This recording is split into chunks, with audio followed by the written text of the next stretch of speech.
बहुत समय पहले की बात है। अनंतपुर का राजा बड़ा प्रतापी था।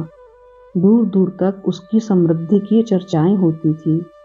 उसके महल में हर एक सुख सुविधा की वस्तु उपलब्ध थी, पर फिर भी उसके अंदर से उसका मन अशांत रहता था। उसने कई ज्योतिषियों और पंडितों से इसका कारण जानना चाहा। बहुत से विद्वानों से मिला। किसी ने कोई अंगूठी पहनाई तो किसी ने यज्ञ कराए, पर फिर भी राजा का दुख दूर नहीं हुआ। उसे शांति नहीं मिली। एक दिन भेष बदलकर राजा अपने राज्य की सैर पर निकला। घूमते घूमते वह एक खेत के निकट से गुजरा।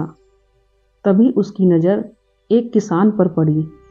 किसान ने फटे पुराने वस्त्र धारण कर रखे थे और वह पेड़ की छांव में बैठकर भोजन कर रहा था। किसान के वस्त्र देखकर राजा के मन में आया कि वह किसान को कुछ स्वर्ण मुद्राएं दे दे, ताकि उसके जीवन में कुछ खुशियां आ जाएं।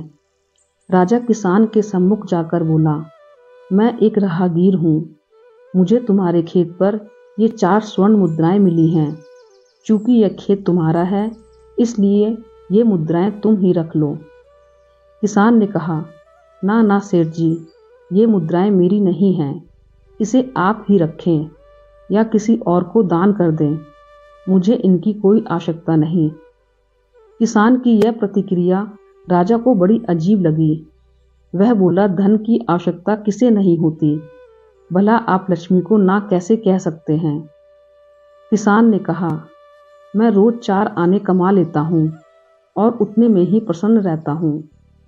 क्या आप सिर्फ 4 आने की कमाई करते हैं और उतने में ही प्रसन्न रहते हैं? यह कैसे संभव है? राजा ने अचरज से पूछा। किसान बोला, प्रसन्नता इस बात पर निर्भर नहीं करती कि आप कितना कमाते हैं या आपके पास कितना धन है। प्रसन्नता उस धन के प्रयोग पर निर्भर करती है। तो तुम इन 4 आने का क्या क्या कर लेते हो? राजा ने उपहास के लहजे में प्रश्न किया। किसान भी बेकार की बहस में नहीं पड़ना चाहता था। उसने आगे बढ़ते हुए उत्तर दिया, इन 4 आनों में से एक मैं कुएं में डाल देता हूँ, दूसरे से कर्ज चुका देता हूँ, तीसरा उधार में दे देता हूँ और चौथा मिट्टी में गाड़ देता हूँ। राजा सोचने लगा, उसे यह उत्तर समझ नहीं आया। वह किसान से इसका अर्थ पूछना चाहता था, पर वो जा चुका था। राजा ने अगले दिन ही सभा बुलाई और पूरे दरबार में कल की घटना कह सुनाई और सबसे किसान के उस कथन का अर्थ पूछने लगा। दरबारियों ने अपने अपने तर्क पेश किए, पर कोई भी राजा को संतुष्ट नहीं कर पाया। अंत में किसान को ही दरबार में बुलाने का निर्णय लिया गया। बहुत खोजबीन के बाद किसान मिला और उसे कल की सभा में प्रस्तुत होने का निर्देश दिया गया। राजा ने किसान को उस दिन अपने भेष बदलकर भ्रमण करने के बारे में बताया और सम्मान पूर्वक दरबार में बैठाया। मैं तुम्हारे उत्तर से प्रभावित हूँ और तुम्हारे 4 आने का हिसाब जानना चाहता हूँ। बताओ, तुम अपने कमाए 4 आने किस तरह खर्च करते हो, जो तुम इतना प्रसन्न और संतुष्ट रह पाते हो? राजा ने प्रश्न किया। किसान बोला, जैसा कि मैंने बताया था, मैं 1 आना कुएं में डाल देता हूँ, यानी अपने परिवार के भरण पोषण में लगा देता हूँ। दूसरे से मैं कर्जा चुकाता हूँ, यानी इसे मैं अपने वृद्ध माँ बाप की सेवा में लगा देता हूँ। तीसरा मैं उधार दे देता हूँ, यानी अपने बच्चों की शिक्षा दीक्षा में लगा देता हूँ।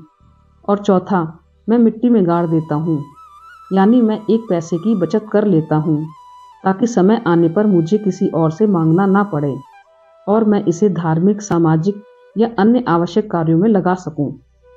राजा को अब किसान की बात समझ आ चुकी थी। राजा की समस्या का समाधान हो चुका था। वह जान चुका था कि यदि उसे संतुष्ट व प्रसन्न रहना है, तो उसे भी अपने अर्जित किए धन का सही सही उपयोग करना होगा। मित्रों, देखा जाए तो पहले की अपेक्षा लोगों की आमदनी बढ़ी है, पर क्या उसी अनुपात में हमारी प्रसन्नता भी बढ़ी है? पैसों के मामलों में हम कहीं ना कहीं गलती कर रहे हैं। हमें अपनी आमदनी और उसके इस्तेमाल पर जरूर गौर करना चाहिए। नहीं तो भले हम लाखों रुपए कमा लें, पर फिर भी प्रसन्न एवं संतुष्ट नहीं रह पाएंगे। आपको यह वीडियो कैसी लगी कृपया कमेंट करके बताएं। वीडियो अच्छी लगी तो कमेंट करें, लाइक करें, शेयर करें और ऐसी ही और वीडियो को देखने के लिए हमारे चैनल को सब्सक्राइब करिए। धन्यवाद।